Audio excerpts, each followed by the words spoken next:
تمام تمام.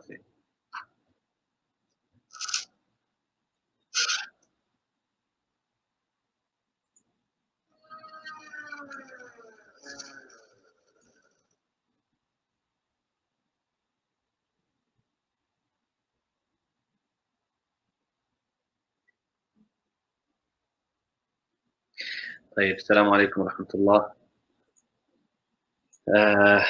Apologies for everything being cut off. I don't know what happened there. على كل حال. I'm just going to go back to exactly where we were before. So we were talking about the nisab. And the last thing we spoke about when it came to nisab is we were talking about how you have to have the minimum and the threshold. And then once you reach that minimum threshold, then after a year after that, then you'd have to pay zakah or give zakah for that. Then the last thing we mentioned is that once you have the minimum threshold, then any any extra gold that comes or silver that comes after that, it depends on the gold. If it's gold, then we're discussing gold. If it's silver, then it's silver. But any extra gold, so let's say, for example, as I said before, on the 1st of Ramadan, or on the 1st of Shawwal, I received 85 grams of gold as a gift. So now I've hit the minimum threshold on the 1st of Shawwal. I'm going to pen this down in my diary. This is my zakah date, the 1st of Shawwal. Okay. Now, as long as I don't go below the minimum for one whole lunar year, the next lunar year, on that same date, the 1st of Shawwal, I will have to give my zakah for that gold. Now, let's say on the 1st of Shawwal, I received that 85 grams of gold, so that's fine. A month, the 1st of Ramadan, a year later, okay, so I'm 11 months into my zakah year. I've still got one more month before I'm due. So the 11th, on the 1st of Ramadan, the following year, I received a gift of 10 grams of gold. Now, 10 grams of gold is not a minimum. Remember, we said the minimum is 80, but that doesn't matter anymore, because since I have already met the minimum threshold, or since I've already reached the minimum threshold, therefore, anything that comes into my possession from that gold will be subject to zakah on the day it's due. So, if I get 10 grams of gold on that 1st of Ramadan, what will happen is that the Shawwal, when it comes to the Shawwal, I'll have to give my zakah for the 85 grams of gold.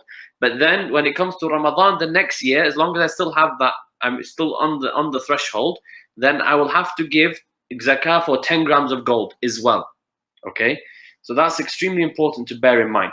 That's what we were talking about. Now, here is where things get a lot more complicated.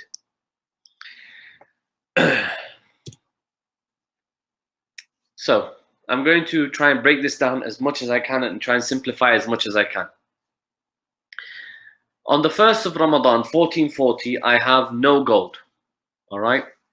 On the 1st of Shawwal, 1440, I receive 85 grams of gold. Okay?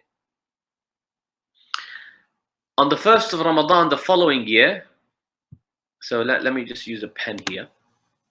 So this is, up to here, this is 1 year. That's done. Okay?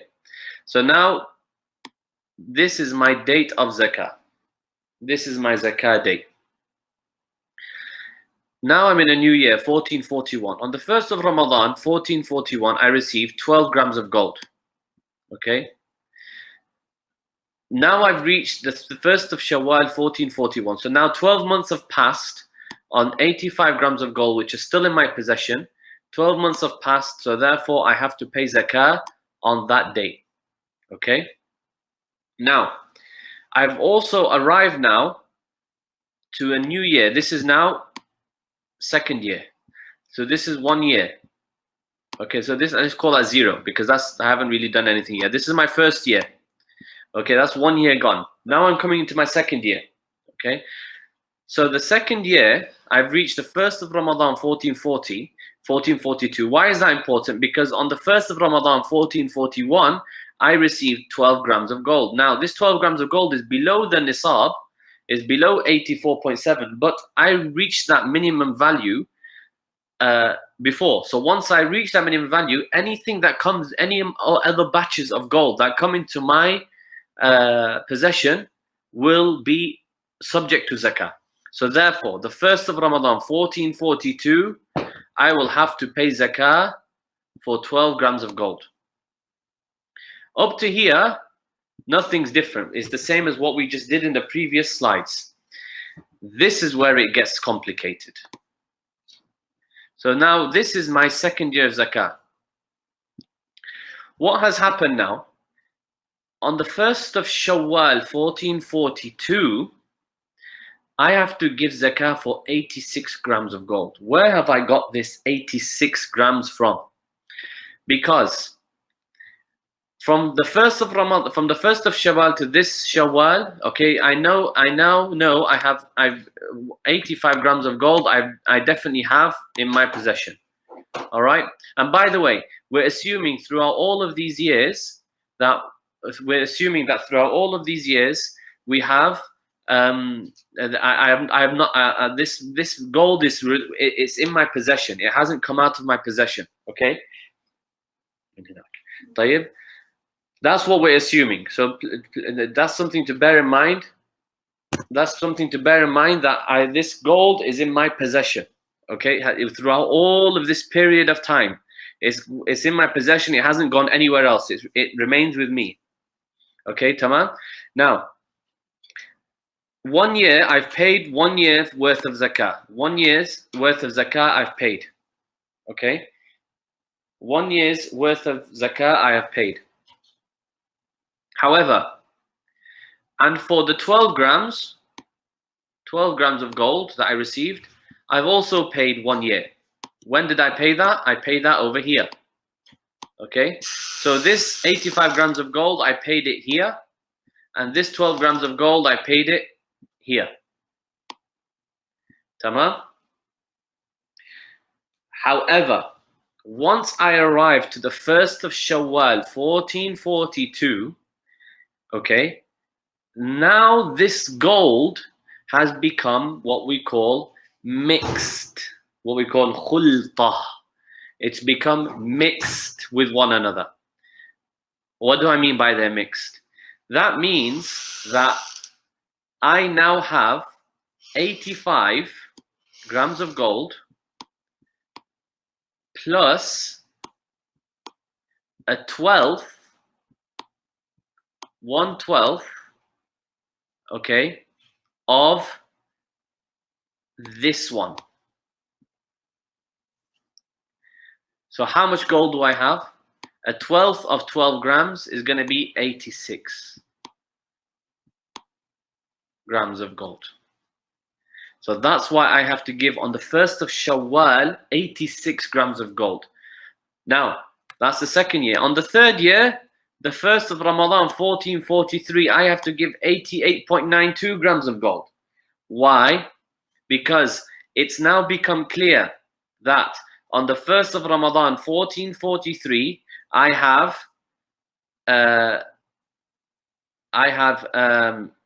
11 grams of gold, because I've already given 12 of them, okay, plus how much do I have now? Plus okay, 1442, okay, plus we have 86. Okay, we have 80. How much do we have? We have 85 grams of gold. Then we divide that by 11. Okay, 85 divided by 12 times 11. Sorry, 185 divided by 12 times by 11. 77.92 grams of gold. Why have I done 85 divided by 11? Because when it comes to the 1st of Ramadan, okay, from here to here, how many months have passed? 11 months have passed. Okay, from 1st of Shawwal 1442 to the 1st of Ramadan, between that 11 months have passed. So I do 85 divided by 12 times by 11, which means I have 77.92 grams of gold. Add them together, okay, which means I have 88.92 grams of gold. And that's exactly what I have to pay for zakah on that year. Okay, now why has this happened? And this is going to keep on going for the next years and years and years and years. Why? Because what's happened is that at this stage over here, something called khilta, yani these two stages, something called khilta, which means the wealth has been mixed, has now taken place. And when the wealth has been mixed, you would have to give the zakah due plus that portion that's been mixed with this. So this is the due zakah. Why is it only 11, not 12? Because you already paid 11 there. And here, you're paying that portion that is due here now because you've already paid. You've still got 1 month left. Now, what happens if it came to the 1st of Shawwal?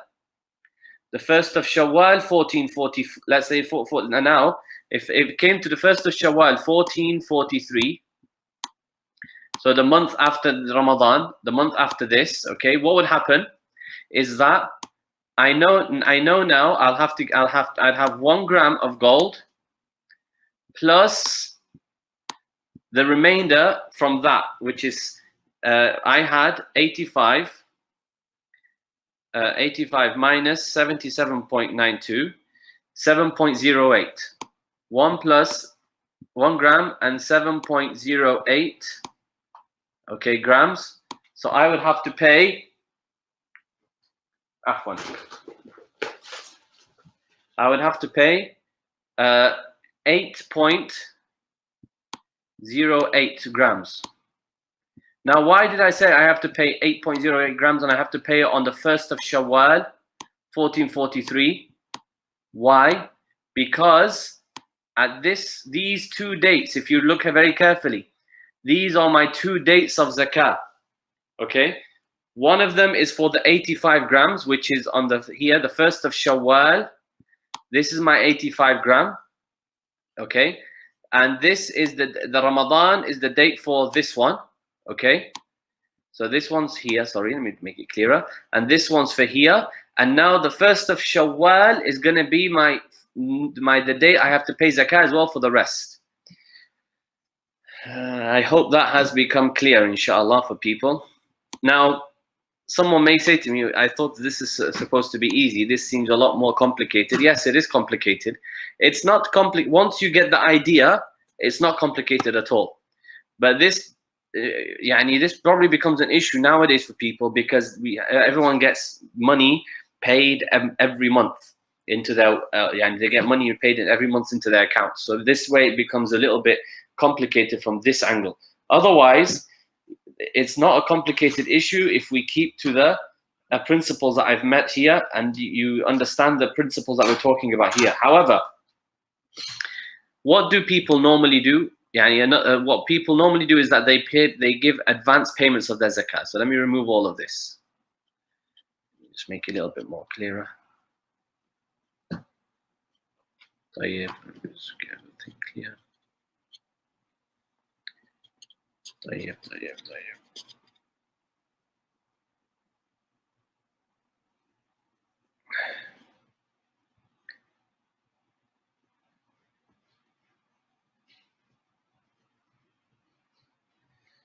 So what people would normally do is basically, if you want to make it simple for yourself and this is becoming too complicated, then all you really need to do in this situation is that the person needs to basically, there's one we mentioned as advance payment. And an advance payment of zakah is done in the following manner. Is that number one, you can only pay in advance by 1 year. You can't pay more than 1 year of zakah or give zakah 1 year in advance. More than that, you can't do 2 years, 3 years, 4 years, 5 years. You can't do that. Only 1 year. So what would happen is, technically, if the person, what they would do is on these 2 dates of zakah, what they would do is just make sure that they pay in advance. Okay, so basically what would happen is on the 1st of Shawwal 1441, they would pay 85 grams of that, and on the 12 grams of gold they would also pay zakah. So then that is advance payment. But then the only important thing about advance payments is if you pay the advance payment, this doesn't change your date of zakah, so we need to bear that in mind. And secondly is that the people you give the zakah to must remain recipients of zakah, eligible for zakah on the date. So what does that mean? Let's say on the 1st of Shawwal 1441, I'm due to give 85 grams of gold. All right. Now I've decided that on the 1st of Ramadan, I want to give my zakah of 85 grams of gold a month earlier. Okay, here. So I'm going to give this to people, 85 grams of gold, not 12 grams. I'm going to give them 85 grams of gold.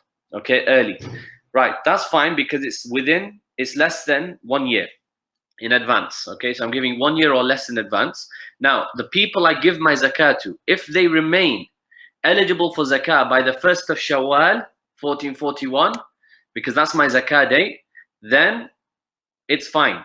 But let's assume I give it to them on the 1st of Ramadan. On the 15th of Ramadan, that person, someone dies and they receive a big load of inheritance, and they're no longer eligible for zakah. Now that money that I've given to zakah will not count as my zakah. That money will count as sadaqah. So I will still have to pay 85 grams or my zakah on 85 grams of gold on the 1st of Shawwal. So advance payments can become complicated if we don't know how to do this. So the most important thing is that, as you notice, these dates, they are all Ramadan, Shawwal, Ramadan, Shawwal, Ramadan, Shawwal, Ramadan. Why? Because those are the 2 dates where I received batches of gold, all right, and they are relevant. So therefore, they are my dates I must pay or give in zakah. The next thing I want to go into is the lunar year. So we mentioned that the nisab, the minimum threshold we must have in order for zakah to become an obligation. So we said in order for the portion of the gold or silver to be given to zakah, a whole lunar year must pass and the gold or silver must not fall beneath the minimum threshold. That means if I have gold on the 1st of Ramadan, the minimum nisab, so 85 grams of gold, and on the 1st of Ramadan the following year, I still have 85 grams of gold, I haven't fallen beneath that, as in no point within this whole year, this whole lunar year, have I fallen beneath the minimum threshold, then I'll have to pay zakah on the 1st of Ramadan that year, the following year. But if it does fall beneath the minimum threshold, then there is no zakah due for this particular asset. So if I have on the 1st of Ramadan 1440 85 grams of gold, then on the 1st of on the 1st of Sha'ban, I gave that gold to I gifted it all to somebody, or I gifted, for example, half of it to somebody.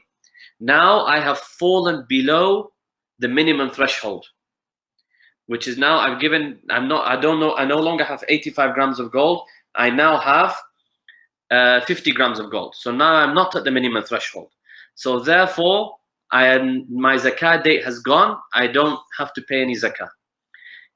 If, however, the gold or silver meets or exceeds the minimum threshold, again at a given date, then this will be the new zakah date, which will be due the following lunar year on this new date.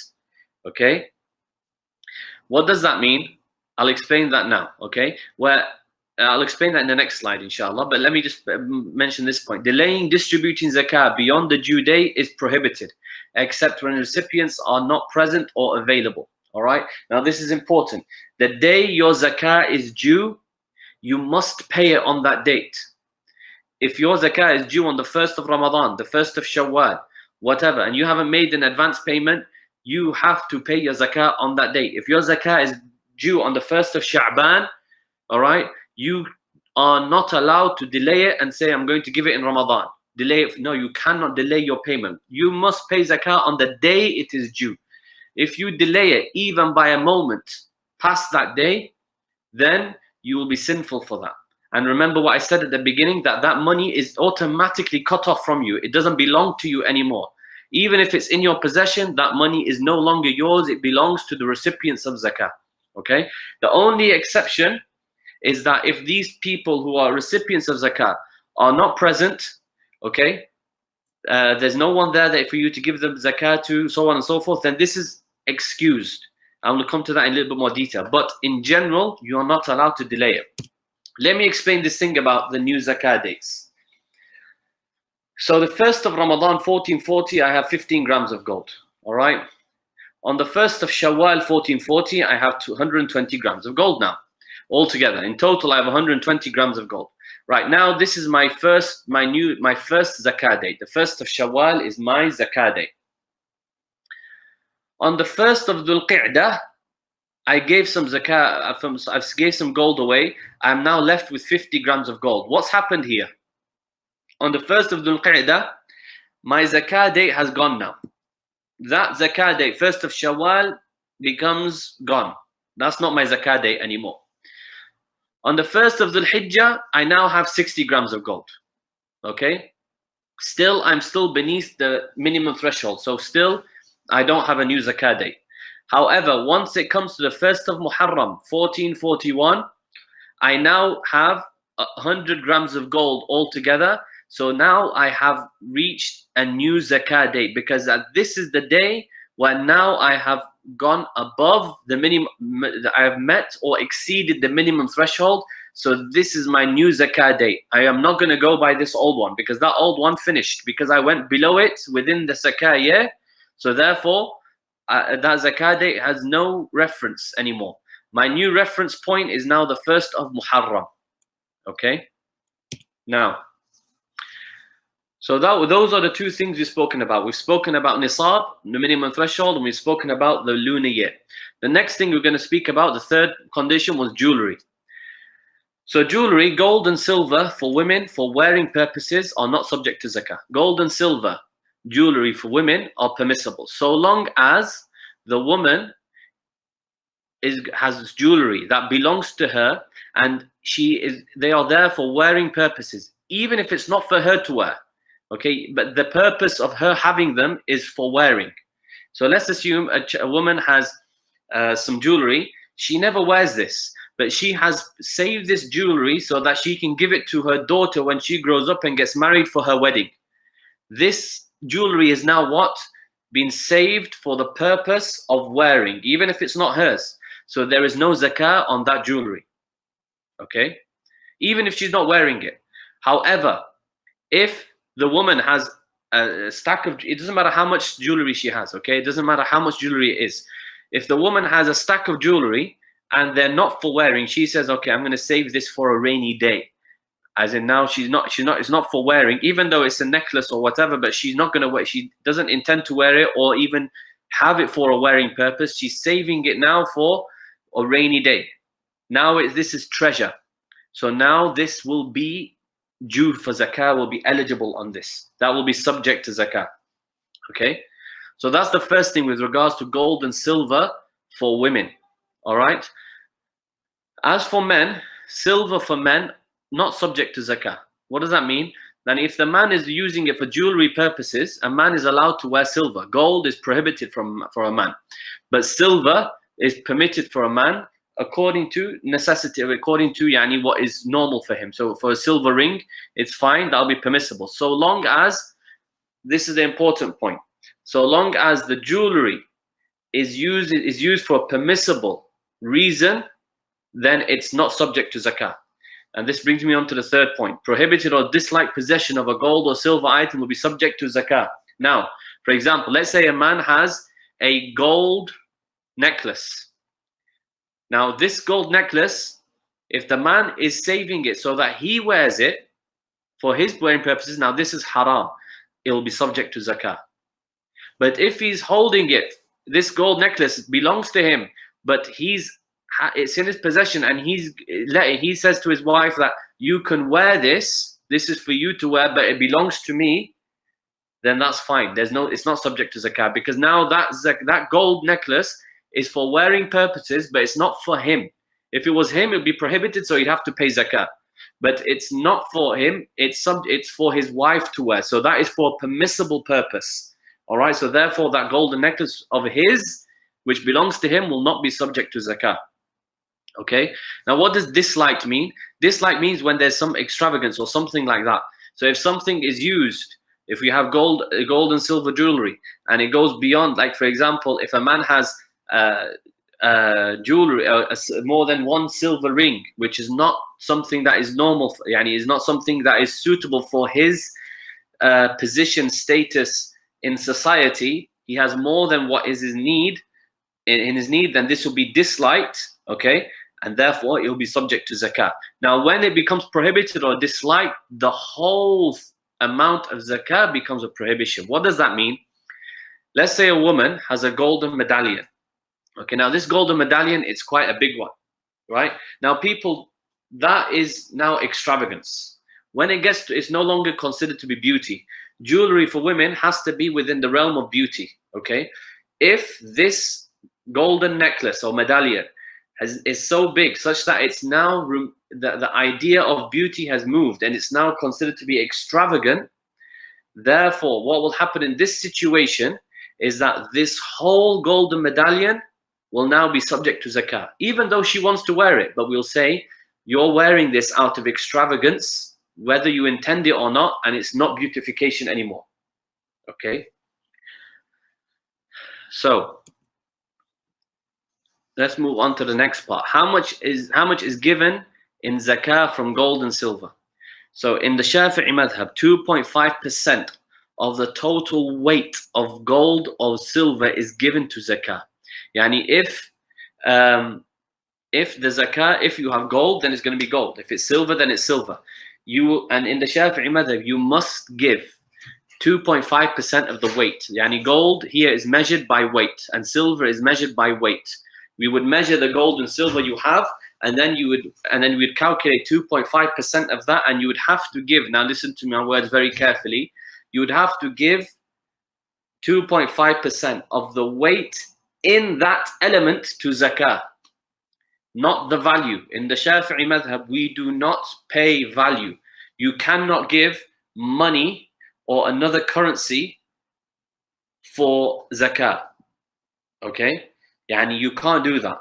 Meaning, you have to make sure that if it's gold, you need to give zakah in gold, 2.5% of the weight in gold.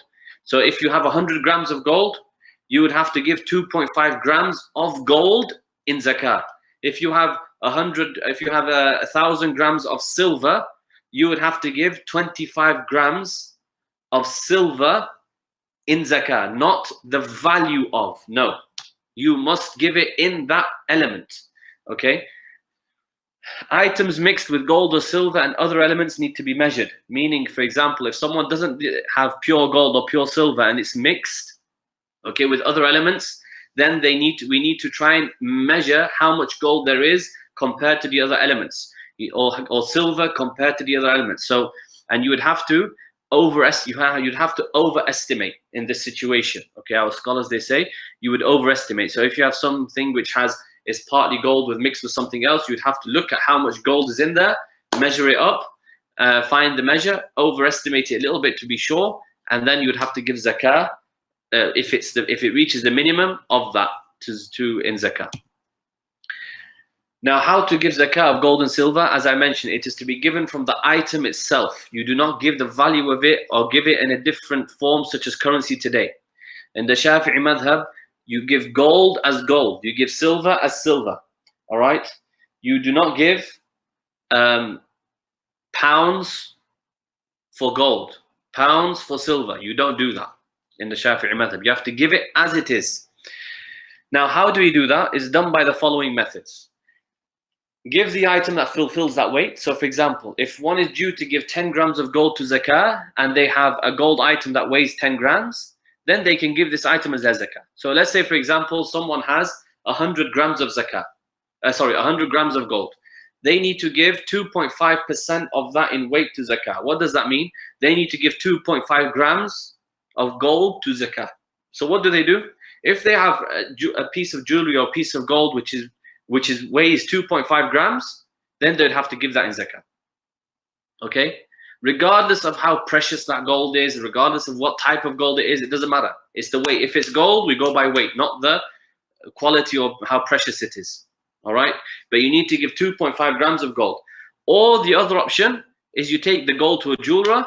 If you haven't got an item that fits that amount, then you can go to a jeweler and they will melt it and they'll retrieve the necessary weight of the gold to be given to zakah. All right, they will melt it and then you would go and give it to the poor people or the people recipients of zakah accordingly. Summary of gold and silver. Now, someone is going to say now, why is this important, gold and silver? Because this is the basis of currency. It's not the basis of currency, but this is the chapter where it can be considered to be linked with, and even not linked with gold, with currency today. I'm going to speak about that in a moment, inshallah. But it's very important. Always note the date according to lunar calendar on which you have met or exceeded the minimum threshold. These are take-home points. Secondly, if you fall below the minimum threshold, be sure to update the new date when you meet it or exceed it again. The third thing, delaying distribution of the zakah beyond the due date is prohibited except in a few circumstances. And the fourth thing, zakah of gold and silver are to be given as their element, not their value. Okay, so that is a summary of gold and silver. Now, modern forms of currency. Gold or silver standard. Modern forms of currency, what I'm talking about is money today. The money we carry today. People who know about wealth and how money works, okay, the money today is no longer, and it has happened a long time ago, about good 50 or so years ago, gold and silver standard was removed now. So now the money we have is not based on gold or silver, okay. Here there's a long discussion between the scholars of contemporary scholars on this matter, and there's been a lot of debate, a lot of disagreement on this issue. The basic principle is, in these type of scenarios, our scholars have, due to different reasons, they say that you would have to pay zakah on modern forms of currency. Based on, there's opinions that Imam al-Bulqini, he says that, rahimahullah, that if there is gold and silver or whatever and people use a different currency, then people should use that as giving in zakah because it is much more beneficial to the people. That's Imam al-Bulqini, which is one of the great scholars of our madhab, okay? Now, that is one approach. To be honest with you, myself, as you can probably tell, it's a little bit of a very gray area, and whenever there's issues like this, everyone should exercise precaution and make sure that they pay the zakah. Now, how do I count? What's the minimum threshold? Am I going to base it on gold or silver? This is where our problems are lying. All right. So, in order for someone to make sure that they are not going to be taken into account by Allah subhanahu wa ta'ala, then one should use the silver threshold and pay zakah according to that. Okay, silver meaning the silver standard. What is the nisab of silver? What's the value of silver in the currency that you have? And then if you have that minimum, that will be considered as your minimum threshold. Then you would pay zakah in accordance to that. That will be your threshold. And the whole point is that will follow. It will follow the same process as what I have just done. In terms of zakah dates, is exactly the same as gold and silver. You'll follow the same process as I've just mentioned here. Cryptocurrencies, same thing, big problems, okay? These are big issues that are happening at the moment. Very complicated issues. Stocks and shares, again, same issues as well. What do people do with stocks and shares and so on and so forth, okay? Here, a person should try and exercise as much precaution as possible. If they have the ability, I would probably stress that it'd probably be better for someone, if they can, go to Hanafi scholars with regards to issues like this, only because they seem to be, not because of a certain issue, but because their madhab allows for giving zakah in modern forms of currency, so on and so forth, okay? So that's why. We've done gold and silver. Let's go on to the next part, which is the commodities of trade. Commodities of trade. The commodity at the end of the year is valued according to its value in the market on the... Okay, sorry. I think there's something missing here. Ala kulli hal. So what is a commodity of trade?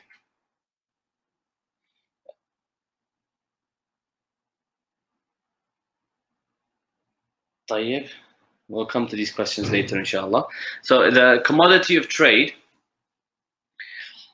a commodity is basically something that you have bought and you are intending to use them for trading. Okay, trading means to make profit. That's what we mean by commodities of trade. Something that has been bought or something that you have that you intend to use in trading, and therefore you're using it for that purpose. Now, this doesn't include gold and silver. Gold and silver has its own rules. We've spoken about that already. So even if you're using gold and silver for trade, the rules applied to gold and silver are separate to commodities of trade. Commodities of trade is anything else, all right, that is used for trading purposes. Tamam? Yani that means if you have diamonds, you don't pay zakah on them. However, if you're using this diamond for trading purposes, you're buying to sell them, so on and so forth, then there will be zakah due on them based on the commodities of trade. So the commodity, what is, I think I've missed some slides here, but yes, I've definitely missed a slide. Now, commodities of trade, the first thing about commodity of trade is that the full lunar year applies to this. In fact, let's move on to the next slide because I think this is a bit more common. These are the conditions for commodities of for someone to have to pay zakah on commodities of trade. They would have to fulfill these 7 conditions. Number 1, the first thing, it must be a commodity. What's the commodity? An item of wealth other than gold and silver that is used for trading. All right? Regardless of whether it's normally used for trading or not, it must be an item of wealth. What does wealth mean? It must be considered. It must be considered.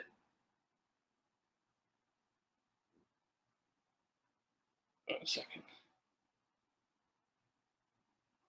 Yeah, it must be considered for. This must be considered for trading. An item of wealth other than gold and silver used for trading. It's an item of wealth. So item of wealth, which we means that something what we call it can be anything, it can be chocolate or whatever. It's something that's considered to be part of wealth. All right, other than gold and silver, it needs to be used for trading. Number 2 is the intention for trading. And what does that mean? The person must have the intention for trading. When do they need to have the intention? The intention for trading upon acquiring the item.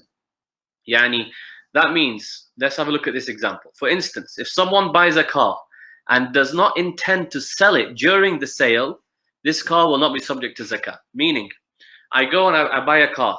Now, when I buy that car, at the moment of purchase, I do not intend, when purchasing that car, to trade that car, to use it either to sell it or to rent it or whatever, any form of trade.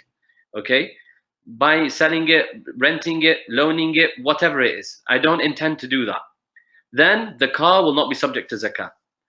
On the other hand, if at the point of sale of the car from the dealer, they intend to sell this car, the car will be subject to zakah. And what does that mean? Is if a person has, I go and buy this car, at the point of purchase, I intend to buy this car and sell it again to someone or to rent it out to people, as in to do a car hiring business, whatever, that car will now be a commodity of trade. Okay. Number 4, ownership of commodity is via a transaction. What does that mean?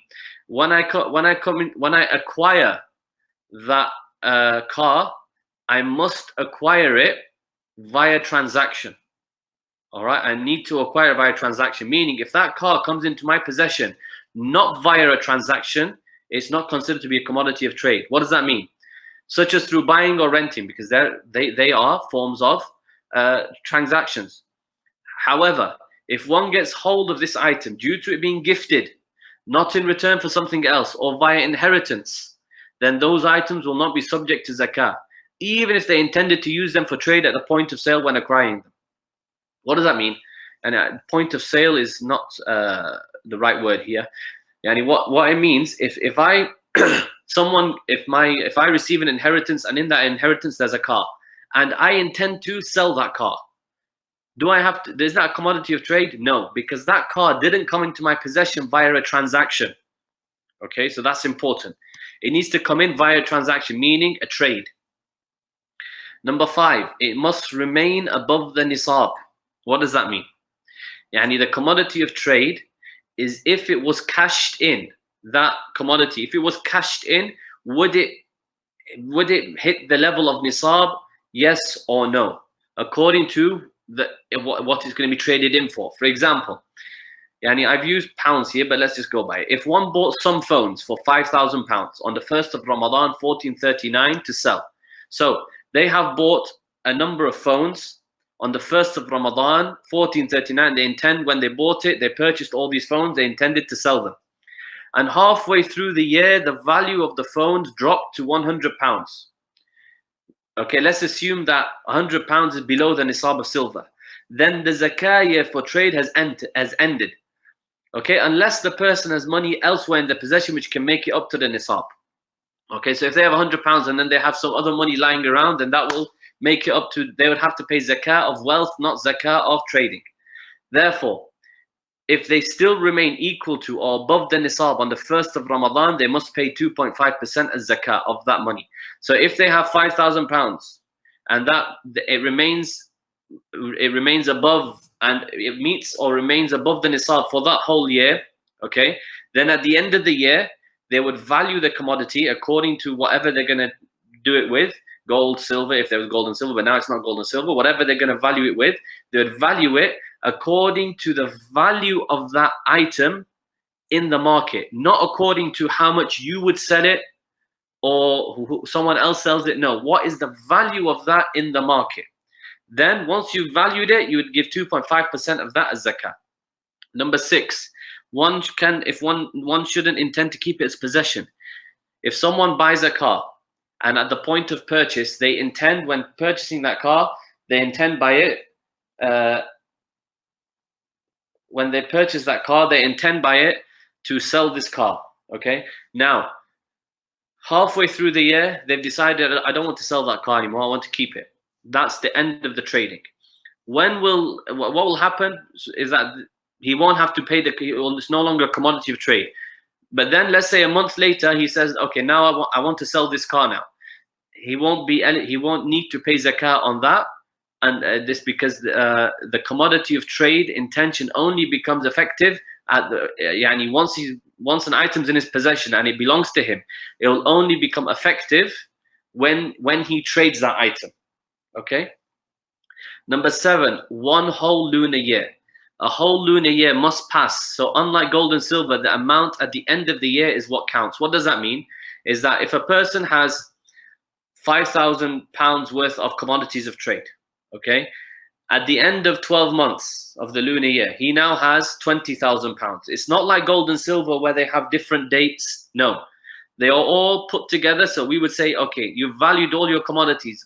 Now your commodities of trade, what did they value at that stage? And what is their value of them in the market?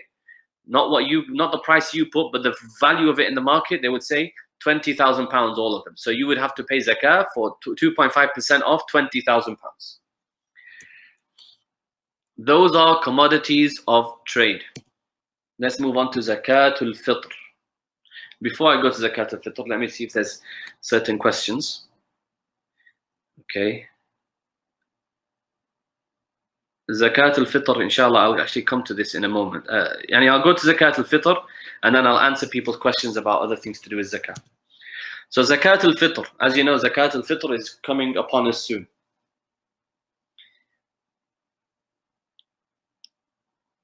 So zakatul fitr is an obligation on someone who is a Muslim, witnessed a moment in Ramadan and a moment in Shawwal, and the wealth exceeds their basic personal expenses as well as the expenses of whoever is obliged to spend on for the day and night of Eid. Meaning, if a person is a Muslim, they have witnessed a moment in Ramadan and they remain alive. What does that mean? They remain alive throughout Ramadan. And they witness a moment in Shawwal, meaning that if they finish Ramadan and they've entered into the night of Eid, okay, then they are now obliged to pay, okay, for zakatul fitr. Then the third thing is that their wealth must exceed their basic and personal expenses, as well as the expenses of whoever is obliged to spend on for the day and night of Eid. Meaning, for The day and night of Eid means for the day which is to come, when he will when he will pray Eid prayer, and the night which is following the day. In this situation, for Eid, it's a different thing together. Okay, when they speak about the night of Eid, they mean in this scenario is the night that follows the day. So they need to have they need to be Muslim. Witness a moment, be alive throughout Ramadan and witness a moment in Shawwal. And finally, their wealth must exceed their basic, whatever they need, the basic and personal expenses for themselves and those that he must spend on, which means like his wife, children, okay, that are young, and his father and mother if they don't have. But anyone else who is not obliged, then no. Okay, so he has to calculate that. If he has wealth that exceeds all of that, then he'll be obliged to pay Zakatul Fitr. Now, Zakatul Fitr is a wajib. Okay, it's something, an obligation to be done, and it is a sunnah kifai. What does that sunnah kifai mean? It means that it's an obligation upon that type of a person, and it's recommended for everybody to pay if they can. All right. Now, if someone pays it, does that mean someone else in the family can't pay it? No, they can. But once the man, the person, or whoever fulfills these obligations, whoever is obliged and they pay for those people under his care, who are under his expenses, then they don't have to pay Zakatul Fitr because it's been done for the family now. Zakatul Fitr is 1 sa', which is 2.03 liters of the staple diet of the place is given in zakah. That is how much must be given of the staple diet. Again, the gold and silver, the value is not given in substitute in the Shaafi'i Madhab. In the Shaafi'i Madhab, we do not give the value of it. We have to give the we have to give it in this. Unlike the Hanafi Madhab, you can give it in the value in substitute. Okay. What does the staple diet refer to? It refers to grapes and dates and grains. What does that mean? The staple diet of that area. If you're from the UK or whatever it is, you need to look at the staple diet of the area of where you're living in. It has to be either grapes or dates, or it has to be some of these grains, like rice, wheat, barley, lentils, things like that, chickpeas, and these type of things. Those type of things will be considered to be a staple diet. It's not just anything, not just any crop. It's only these type of things. Okay. So you would have to look, and like in Saudi Arabia, it's rice. Okay, so we would give 2.03 liters of rice to zakah. Okay. So these people are obliged to give zakah on behalf of themselves and whoever is obliged to spend on who are Muslims. It's prohibited to give this zakah it's permitted to give this zakah any time within the month of Ramadan. Zakat al-Fitr, as soon as Ramadan enters, you're allowed to give it at any time within Ramadan. Okay, you don't have to wait till the day of Eid. You can give it any time within Ramadan. You can give it now if you wish. Although it's recommended to give it before the Eid prayer, but it's prohibited to delay it beyond the day of Eid. Okay, someone will be sinful for not giving the zakat al-fitr when it's beyond the day of Eid. The zakah must be given to those in their place of abode and to the eligible recipients of zakah. Okay, in the Shafi'i Madhab, zakah cannot be transferred to a different city or a different vicinity or a different country. It must be given to those people in your vicinity. Okay, that's the Shafi'i. That's the strong opinion of our madhab. There are some scholars later on, they mention different things and so on and so forth. There are some scholars that said that it can be transferred and so on and so forth as well. Now, they say that one's reward is held for Ramadan until this zakah is given. So once the zakat al-fitr has been given, then it's held. Then the reward of Ramadan is held for that person. So the zakat al-fitr, recipients of zakah. Allah says in the Quran in Surah At-Tawbah, indeed prescribed charitable offers are only to be given to the poor and the indigent and those who work on administering it and those whose hearts are to be reconciled and to free those in bondage and to the debt-ridden and for the cause of God and to the wayfarer. Surah At-Tawbah. Okay, so this is the ayah in the Quran that refers to the 8 categories who are recipients of zakah. Who is a poor person?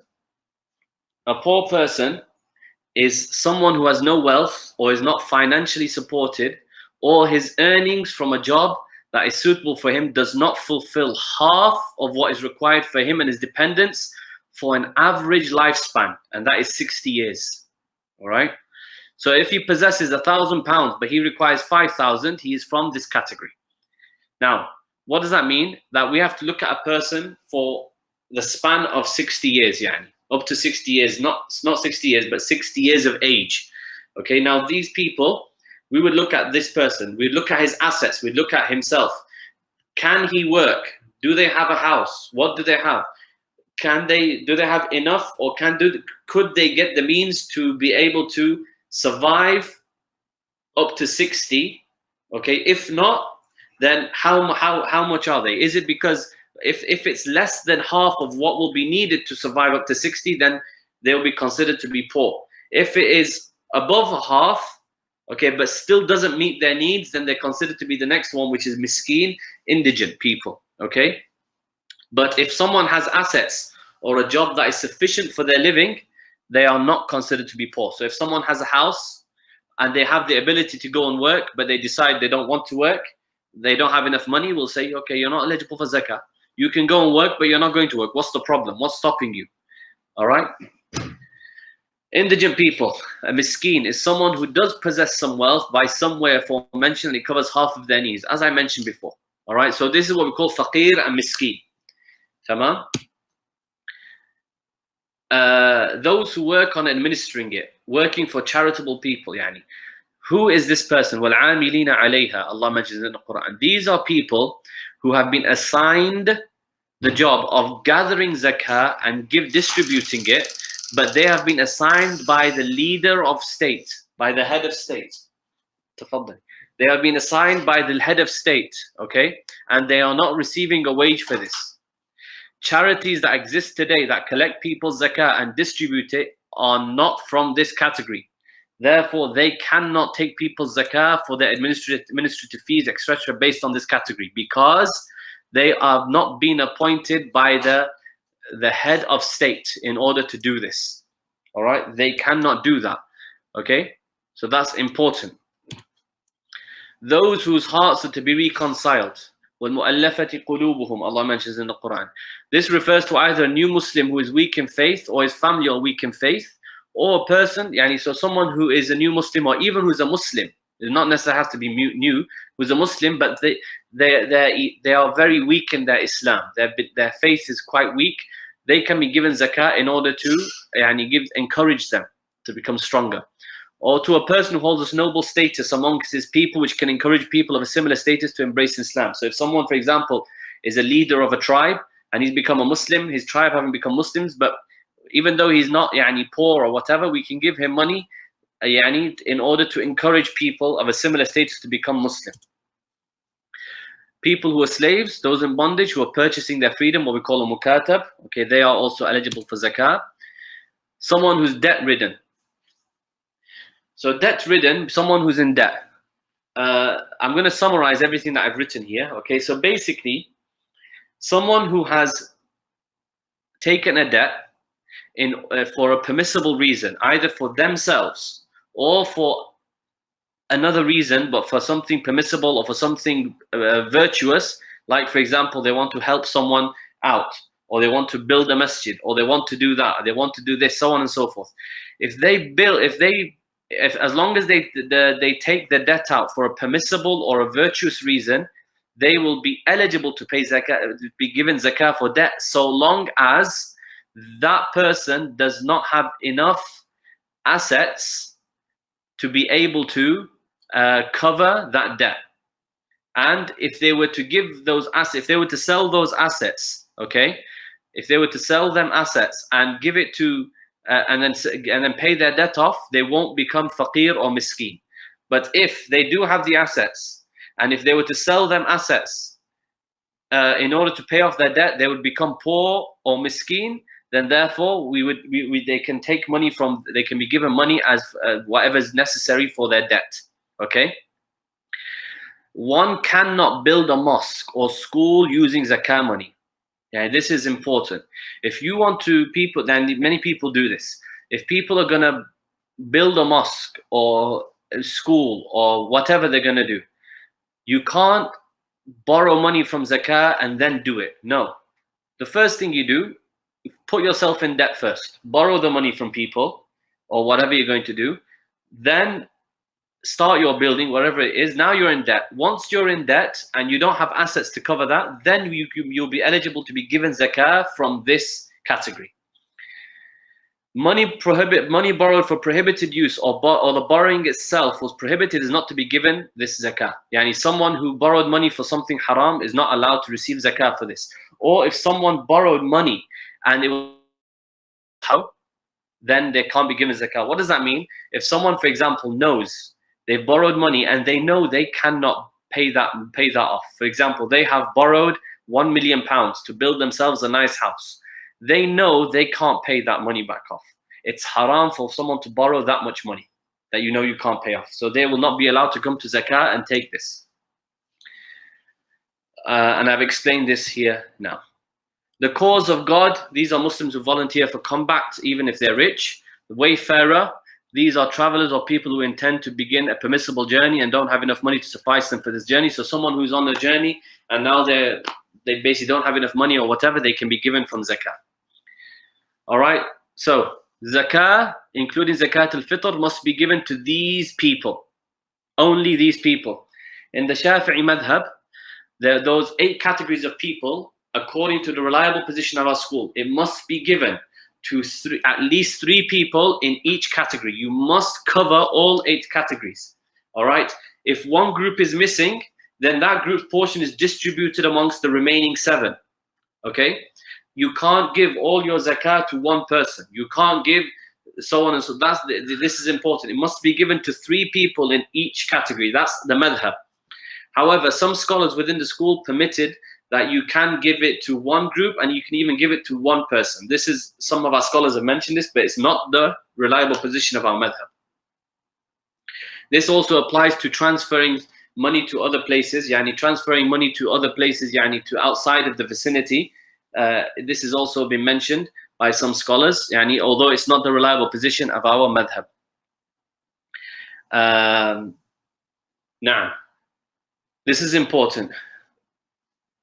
Zakah is given to someone whom the person knows or they believe the person is from one of the 8 categories.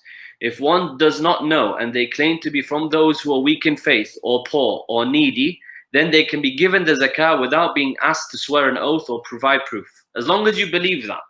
However, if they claim they have a family they can't support, or they're workers of zakah, or a slave who's buying his way out of freedom, or is a person of noble status amongst their people, then they need to provide proof before you give them zakah. Okay? If someone has skills and ability to work, they'll be given zakah necessary to buy the tools and resources necessary to make them profit through the business. And this will vary from person to person and place to place. Okay, and the last, one of the most important things that I want to mention is when someone gives zakah, they need to make sure that when you give zakah, you intend by it when giving it zakah. If you don't intend it, then this will, your zakah will not become counted as zakah. When you give zakah, you must intend at that point zakah. If you don't, it doesn't count as zakah. Okay. It's recommended for the and it's recommended the wife can give zakah to her husband if he's poor or needy or if he's any of those 8 categories, but the husband cannot give zakah to his wife or people that he must spend on. He can't give zakah to them. Okay, he's not allowed to do that unless unless, for example, he can't give it to her if she's poor or needy, but if she's in debt or something like that, he may do so. Bye. Inshallah, it's time for questions and answers. Let me have a look at people's questions. How did the zakah collectors do this at the time of the Prophet when they would go to do collections? How would they know the totals at different times and throughout the year of the assets? They would obviously keep a note of all this. They would keep an eye. There would be people that would be given this responsibility by the Prophet ﷺ or by the Sahaba, what we call the amilina alayha, and they would be the ones who would be going to do it, and they would know how much everybody has, and they would come to you at the time when it's due. So this was a responsibility that is, zakah is the responsibility technically by the ruler to make sure that this is done properly. But we don't have that anymore, so everybody needs to take their own responsibility. Alaykum salam. If a woman has gold for the purpose of wearing, she doesn't have to pay zakat on it. What if she wants to? Is it permissible? You're paying. No, it's not permissible. If you want to pay in charity, fine, but you can't pay as zakat because now you're committing an action that is considered to be an action that is not valid in the Sharia. You're saying you're giving something as zakah, which is not zakah. Okay, unless you follow a madhab which says that it is considered to be zakah. One can argue that the money we have today, £80, are made from gold and 50 pence is made from silver. Would zakah be paid on the fact that it's money or made from gold? It's not paid. It's not made from gold and it's not made from silver. Okay, the money today is not made from gold and it's not made from silver at all. So that won't apply to that at all. Is zakah due on child tax credits? I'm not sure how child tax credits works, but if I understand correctly, this is money. If this is money that comes into your possession and it becomes yours, then if it comes into your possession and it becomes yours, then yes, you'd have to pay zakah if it fulfills all the other conditions that we mentioned before. Is zakah due on pensions? Good question. Wa alaikum salam wa rahmatullah. If the zakah, firstly, if you know that there is a bank of money for you there, you can't access it now. Tamam? If you can't access it now, then you don't have to pay zakat on that money at all. However, if you know that these people have put money into this is every year they owe you this money. Tamam? Now if this is how pensions work, I'm not going to give a blank answer, but if you know that every year that you are accumulating money such that that's debt that they owe you for them years, then once you have access to the money, you'd have to pay zakah for all of them years that pass.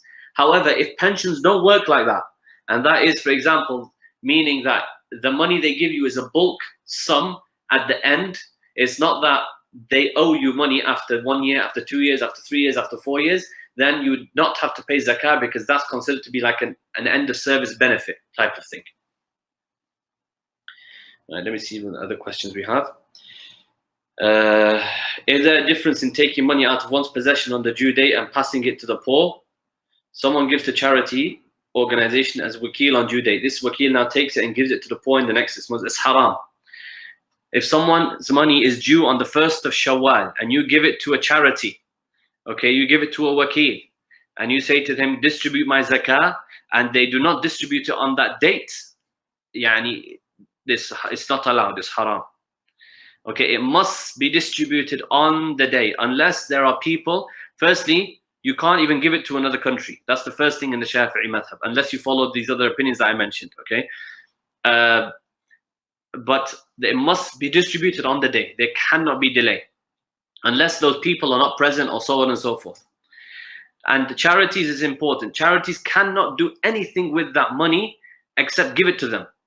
The charity are not, if they are given money to give to the poor, they give that money to the poor. You don't go and buy rice with it and give the rice to the poor. No, you're not allowed to do that. Charities can only do what they've been told to do. Give this money to Para, give this money to them, give this bag of rice to them. The charity can only do what they've been told to do. They are not allowed, and I'm going to emphasize this, to go and buy things on behalf of the poor and give it to them from zakah money. That's haram, not allowed. Is there a difference in taking money out of one? Okay, I think I've answered this question. Are there any more questions?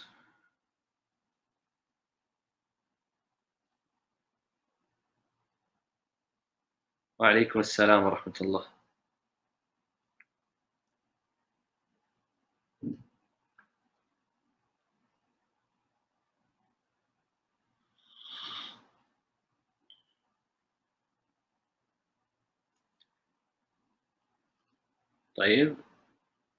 No more questions. I think it's either because this is too heavy for people, or everyone understands it. It's one or the other, inshallah.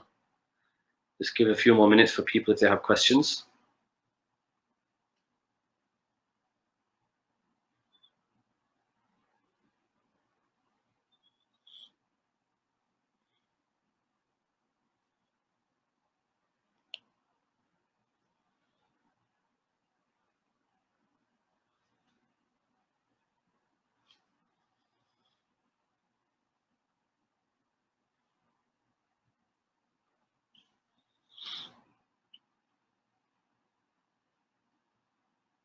So it was, there's a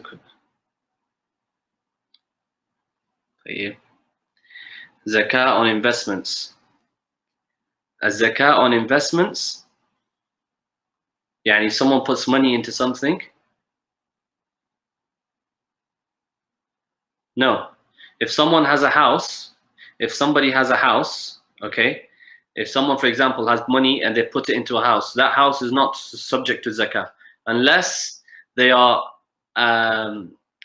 what do we call it? Unless they are selling that house, or if they're renting that house. If they're renting the house, then the money will be due upon the obviously the money that you receive is going to be what you're going to be paying zakah on. £2,000 have been invested into a company. Now you hold a certain amount of shares. Yani, once that, so yani, if the whole point here is if that money comes back into your possession, okay, then yes, you'd have to pay zakah on those. Once they come back, if you can access it straight away, you have to pay zakah now. Yani, if that's how shares work, and you can quickly take that money out when you want it to, then you have full access to that money. You would have to pay zakah on the day that is due. But if you can't access it, then you'd have to pay zakah for all them years. And this brings me on to the thing I was going to mention was about debts. If people haven't paid zakah, if someone hasn't paid zakah for many years, they would have to pay all of that time, and it's going to take another long period of time for me to go through that. But they would have to calculate the zakah for all of them period of years that they missed, and they would have to pay for it. There is an option with the Maliki school, is that if someone hasn't paid zakah for many years, then they would have to pay for 1 year. There are conditions, however. They'd have to pay for only 1 year that passed, and then that's it. But this is not for someone to just become complacent with. Double check this information with Maliki scholars before, with trustworthy Maliki scholars, because there are some fools out there that claim to be Malikis. There's also fools in other madhahib, but especially the Maliki, unfortunately, I don't know why. I see.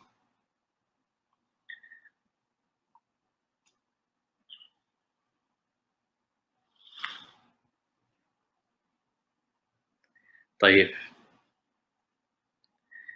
Is there a difference in taking money out? I think that's it, right? I'm not sure. Sidi Sufyan, is that the end of the class, inshallah, or if there's any more questions?